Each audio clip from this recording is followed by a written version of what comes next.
My name Elijah Murphy. My dad, he got killed like in '04, and my mom, she just ain't really like, she don't really got a place of her own right now, so I'm staying with my great grandma. I've been looking for apartments, but I ain't been getting approved for none, so I'm still on the hunt for it. Almost one-third of Evanston residents can't afford housing in the area. In places along the North Shore, $18 an hour is the livable wage. An Evanston native, Murphy was in a foster home when he was 10 and has never had a place to call home. I ain't felt home like I feel like really like home since I was like probably 6 or 7, like where I stay with my mom. Besides that, after then I ain't really got a chance to stay with her like that, so I ain't never felt like all the way comfortable no matter where I was at. A student in the job training program at Kurt's Cafe in Evanston, Murphy did not finish high school but later got his GED while in jail. Georgie Leroy, a social worker at Kurt's, says affordable housing is missing in Evanston, and the youth often have to live elsewhere. He thinks there needs to be a change in how people approach youth homelessness. Open dialogue and asking the young adults that are going through the issues, what would be something what would work for them. Because a lot of times, we make assumptions about what's going on with the youth, and especially the youth that don't have stable housing, but we don't ask for their opinions. Northwestern University senior Veronica Benduski has been working with the Brady Scholars, a 3-year program in ethics and civic life, as well as Kurt's to improve youth homelessness in Evanston. They aim to establish a home for Kurt's students by February 2015. What we found is that these 18-plus males who are out of high school and don't have that support system anymore, but haven't transitioned into any sort of college or work environment, are kind of on their own right now. People expect poverty to be the #1 cause of homelessness, but really for homeless youth, it's some sort of problem in the family or some sort of trauma in their childhood.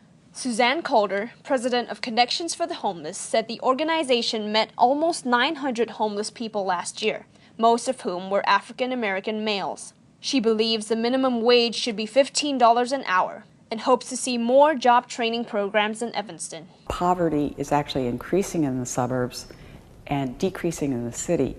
Certainly the downturn in 2008 made a really big difference, and people were losing their homes to foreclosure, etc. 20-year-old Ansela de Valmont was forced out of her home earlier this year. She's now living at the Harbor, a women's shelter in Des Plaines. The foster child moved to Illinois 2 years ago with her ex-fiancé, a then 50-year-old man she had met online. She said the relationship was perfect until he started drinking heavily. We were spending easily $1,500 a month on booze, and he started getting very violent. And I eventually gave him an ultimatum. I said, you can either choose me or you can choose the bottle. And he chose the bottle and actually threw me out that night. I had nowhere else to go.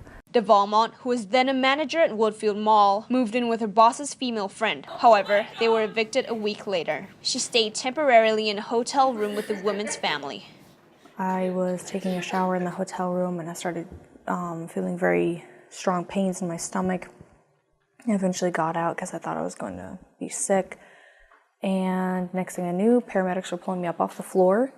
I was screaming in pain. I was completely disoriented. I had no idea what was going on. They rushed me to the hospital. The second that she heard that I wasn't going to be there and that I wasn't going to be able to get my check and give her the money, immediately she said, well, I don't want to be your roommate anymore. De Valmont was stuck in the hospital without clothes or identification. She learned of the Harbor through medical staff and has been at the home since the 4th of July. Almost half the girls are wards from the State Department of Family and Children Services, or children placed with foster parents. Most of them have been transferred between multiple homes. 19-year-old Angelina Wardingley is one of them. My mom left when I was a kid. She was never around. My dad decided to go off and be an over-the-road truck driver. High school was hard because people always used to bully me, and I always used to be quiet in school. And then finally I just stopped caring one day, and I just started beating the crap out of people who just bullied me, and then I just dropped out. Wardingley was previously at Rock River Academy and Residential Center for almost 3 years. The center cares for youth with varied emotional disabilities. If you have somewhere to call home, you always know that you have a safety net to be if you're going through hell for like a day or two. When I leave from here, I want to get my own apartment. I really want to travel, but I don't have money to do that yet, so I kind of want to get my own apartment, go to college, and start out small. Randy Gurian, executive director of the Harbor, says homeless youth often cycle through 4 types of situations. So the first category is the runaways. They've left home on their own. The second categories are the throwaways. And those are kids whose parents have told them to get out. And the third category are the lockouts. And those are kids that regardless of how they left home, their parents wouldn't let them back when they wanted to come back in. But I think there's a 4th category. And I would call that 4th category the pushaways. Gurian thinks pushaways have parents who are so restrictive that their children feel unwanted and leave the house. One of the things you look at is kids where there's something missing. Family doesn't show up for certain events. They may not talk about family or be evasive about family. They may never have a ride somewhere. They may have a slightly neglected look, or they may not. DeValmont, who wants to spread awareness on shelters and their benefits, thinks people should stop looking down on the homeless and making assumptions. We just needed help. And that's what the majority of everybody that goes to a shelter needs. They just need help.